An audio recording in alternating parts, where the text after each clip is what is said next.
Bismillahirrahmanirrahim. Assalamualaikum warahmatullahi wabarakatuh. Apa kabar teman-teman semuanya? Semoga semua dalam kondisi sehat walafiat. Baik teman-teman, untuk hari ini kita akan bahas bab yang pertama, yaitu sikap dan perilaku wirausaha. Pada bab ini, yang akan kita bahas yang pertama adalah pengertian dan lingkup kewirausahaan, yang kedua karakteristik wirausaha, dan yang ketiga adalah gagal dan berhasilnya wirausaha. Kita bahas bagian pertama, pengertian dan lingkup wirausaha. Pengertian wirausaha dan kewirausahaan. Yang pertama, wirausaha itu berasal dari dua kata, yaitu kata wira dan juga kata usaha. Dalam Wikipedia, wira itu berarti pejuang, pahlawan, manusia unggul, teladan, berbudi luhur, gagah berani, dan berwatak agung. Sementara kata usaha di dalam Wikipedia tersebut mengatakan atau memiliki arti perbuatan amal, bekerja, dan berbuat sesuatu. Kata Robin, entrepreneur adalah suatu proses seseorang guna mengejar peluang-peluang, memenuhi kebutuhan dan keinginan melalui inovasi tanpa memperhatikan sumber daya yang mereka kendalikan. Jadi menurut Robin ini, seorang wirausaha atau seorang entrepreneur adalah orang yang senantiasa mengejar peluang. Jadi tanpa dia memperhatikan dia memiliki kemampuan apa, tetapi ketika ada peluang yang datang, dia akan kejar peluang tersebut. Gitu. Nah, menurut GNMMK, kewirausahaan ini adalah semangat, sikap, perilaku, dan kemampuan seseorang dalam menangani usaha atau kegiatan yang mengarah pada upaya cara kerja, teknologi, dan produk baru dengan meningkatkan efisiensi dalam rangka memberikan pelayanan yang lebih baik dan keuntungan yang lebih besar.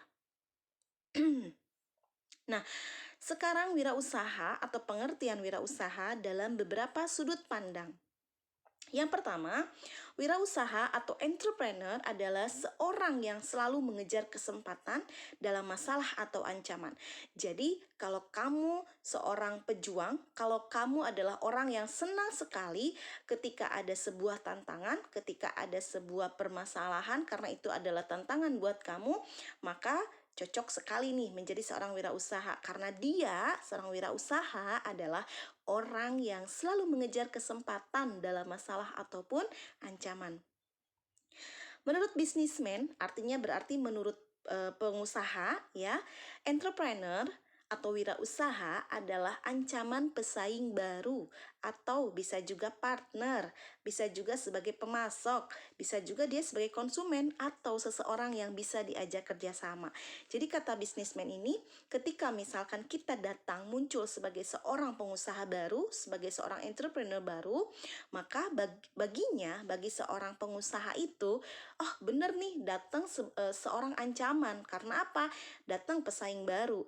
Tapi tunggu dulu, tidak hanya sebagai ancaman. Kalau misalkan dia bisa diajak sebagai mitra atau partner, bisa juga loh dijadikan sebagai partner. Bisa juga dia dijadikan sebagai pemasok kalau produk yang dia tawarkan atau si wirausaha ini tawarkan adalah bahan baku yang kita butuhkan. Atau bisa juga dia dijadikan sebagai konsumen bagi kita gitu. Atau seseorang yang bisa diajak kerjasama atau bermitra. Itu kata businessman.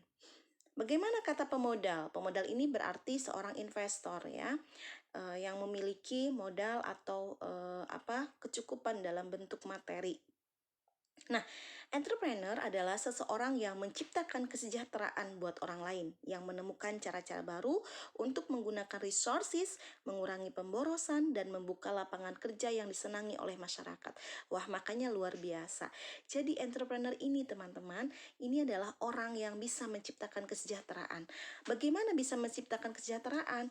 Ya, dengan adanya entrepreneur yang asalnya tidak bekerja, dia bisa membuka kesempatan untuk bekerja, yang asalnya tidak punya penghasilan. Gara-gara ada entrepreneur ini, akhirnya dia punya penghasilan. Yang tidak memiliki kecukupan menjadi memiliki kecukupan gitu. Makanya kata pemodal, entrepreneur itu adalah orang yang bisa menciptakan kesejahteraan buat orang lain gitu, dan dia bisa membuka lapangan kerja yang disenangi oleh masyarakat. Jadi luar biasa, seorang entrepreneur itu orang yang memiliki jiwa yang sangat luar biasa karena dia bisa menjadi jalan kebaikan atau jalan penghasilan, jalan kesejahteraan bagi banyak orang. Oke, kata ekonom, entrepreneur itu adalah seseorang atau sekelompok orang yang mengorganisir faktor-faktor produksi. Apa faktor-faktor produksi itu? Ada sumber daya alam, ada sumber daya tenaga kerja atau sumber daya manusia, ada modal, ada skill untuk tujuan berproduksi. Jadi, kata ekonom, entrepreneur ini adalah orang yang bisa mengorganisir, bisa membuat faktor-faktor produksi yang alam asalnya misalkan pisang ya dia hanya akan tumbuh sebagai pisang aja, tetapi dengan adanya entrepreneur ini pohon pisang aja bisa dijadikan sebagai produk yang luar biasa. Terus dia juga bukan hanya bisa mengorganisir faktor alam aja, tetapi tenaga kerja. Tentunya ketika kita akan membuka usaha, ketika kita akan berproduksi, kita butuh dong tenaga kerja atau sumber daya manusia.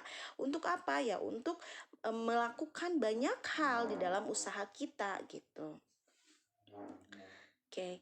Nah, kata psikolog, entrepreneur itu adalah seseorang yang memiliki dorongan kekuatan dari dalam untuk memperoleh sesuatu tujuan, suka mengadakan eksperimen untuk menampilkan kebebasan dirinya di luar kekuasaan orang lain. Nah, ini adalah menurut pandangan psikolog. Jadi, seorang wirausaha itu orang yang senang bereksperimen, orang yang senang berbeda dari orang lain, orang yang senang melakukan hal-hal yang berbeda dari kebiasaan yang lainnya. Nah, itu adalah seorang entrepreneur. Jadi kalau teman-teman di sini suka eksperimen, cocok sekali untuk menjadi seorang entrepreneur.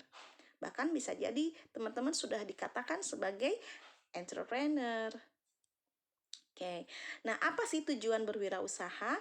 Yang pertama, ketika ada pelajaran kewirausahaan, maka tujuannya itu adalah yang pertama, meningkatkan jumlah wirausaha yang berkualitas. Lalu yang kedua, mewujudkan kemampuan dan kemantapan para wirausaha untuk menghasilkan kemajuan dan kesejahteraan masyarakat. Yang ketiga, membudayakan semangat, sikap, perilaku, dan kemampuan kewirausahaan di kalangan masyarakat yang mampu, andal, dan unggul.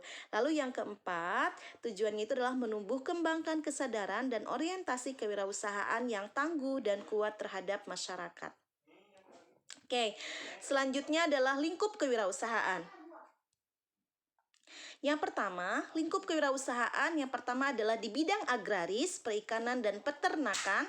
Lalu yang kedua adalah perindustrian dan kerajinan. Yang ketiga adalah pertambangan dan energi. Yang keempat adalah perdagangan, dan lingkup yang kelima adalah di bidang jasa. Oke, kita lihat contoh-contoh lingkup di bidang agraris atau perikanan dan juga peternakan. Kita lihat contohnya. Nah, ini adalah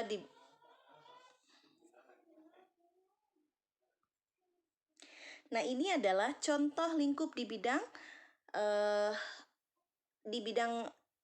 ada di bidang agraris ya, pertanian, terus di bidang perikanan dan di bidang peternakan. Jadi agraris, perikanan, peternakan juga sekarang sudah bisa dibuat menjadi sangat modern.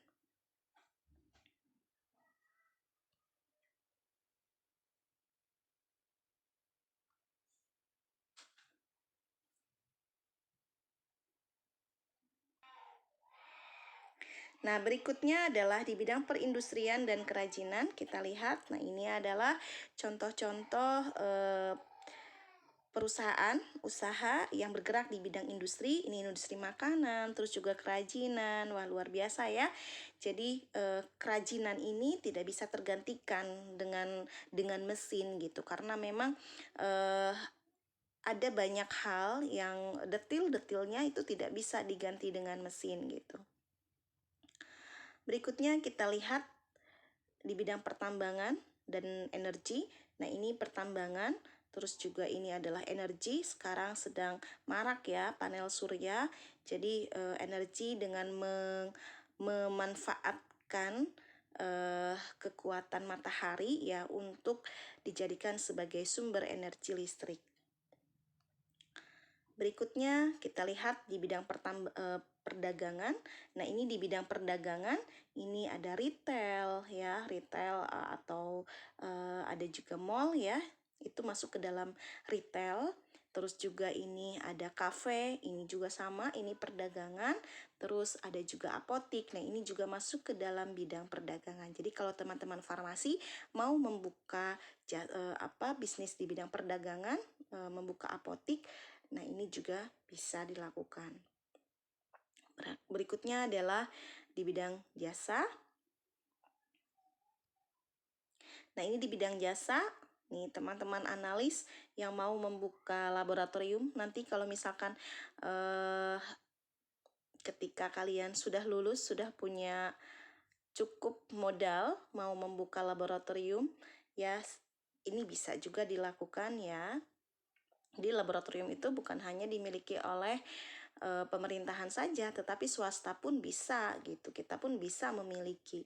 Biasanya kalau laboratorium itu biasanya dia mengkhususkan diri. Jadi pengujiannya untuk makanan dan minuman, pengujian untuk untuk tambang, misalkan pengujian untuk apa gitu ya, untuk peternakan dan sebagainya. Jadi ini biasanya mengkhususkan diri kalau untuk di laboratorium. Terus, nah ini juga klinik ya, teman-teman farmasi juga bisa membuka klinik. Kalau ini klinik kecantikan ya, atau klinik kesehatan seperti klinik-klinik yang ada, ini bisa kita buka juga. Terus ini adalah pariwisata. Nah, pariwisata juga masuk ke dalam bidang jasa ya. Jadi usaha di bidang jasa. Oke, baik, untuk pertemuan hari ini dicukupkan sampai di sini. Sampai jumpa lagi untuk pembahasan bagian berikutnya. Terima kasih. Wassalamualaikum warahmatullahi wabarakatuh.